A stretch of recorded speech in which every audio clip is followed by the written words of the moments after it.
You had mentioned music and some things like that. I don't know how close we are in age, but in the book, I Hmm. guess around maybe around the third act, you have a sort of a passing mention of Satanic Panic. Hmm. Was that a time period where you were growing up in the church and dealing with that? Absolutely. Yep. I mean that's ground zero for those kinds of feelings for a lot of us, I think. And I was young, so I'm technically one of those I guess they call us exennials, where I'm Okay. sort of between Gen X and millennial. All right. So I was a little bit young, but certainly affected by the whole Satanic Panic thing. And I kind of joke a lot, but it's joking, but it's true that what the church was trying to do, and I came from a sort of not hardcore evangelical, but a very sort of evangelically based faith where it's like, what goes into the mind should be pure, and we don't play games with the devil's, pop culture kind of stuff.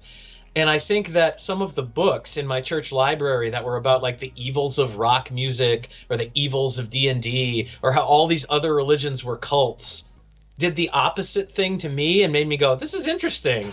Why haven't I, like this is really fascinating stuff. And so, I would sneak out during the sermon to go to the bathroom or something, and instead of going back to church, I would just head to the church library and look at all these books about like the evils of rock and roll and whatever. And I'm like, but why are they saying this is evil?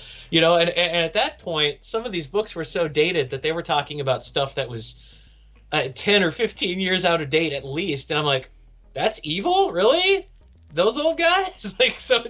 So I think it sort of had the opposite effect on me by opening my eyes to all these other interesting things and going, okay, why do they dislike this so much? What are they afraid of, or what are they trying to suppress? Oh, that's funny. I grew up Southern Baptist, and Oh, I believe technically the church we go to is, of course, we haven't been to church since the pandemic started, other than sure. online stuff. But the church that we go to, I believe, is still technically affiliated Baptist, but it's one of those. It's not a mega church, but it's one of the ones that has multiple campuses and like everything's Oh, on the okay. screen and beamed in and all that kind of stuff. So very, very hip and Sure. modern looking and stuff. So there's whole debates on what that is in terms of faith. But I do remember the Bible studies that we did on like the evils of rock music and trying to push kids towards the Christian versions of it and stuff like that.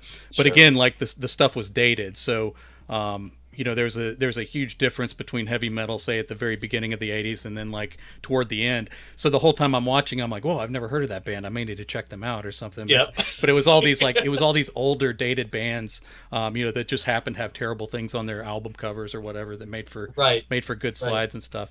And then of That course sort all of that all that that sort stuff of evolves over performance. time, with the church. So whatever, Yeah, eventually they were upset about Harry Potter, and then they completely forgot about that. And then absolutely. Rowling kind of went through her gyrations with what she's doing now. So like the world kind of won't stay static enough for any of that stuff to hold and make sense and all.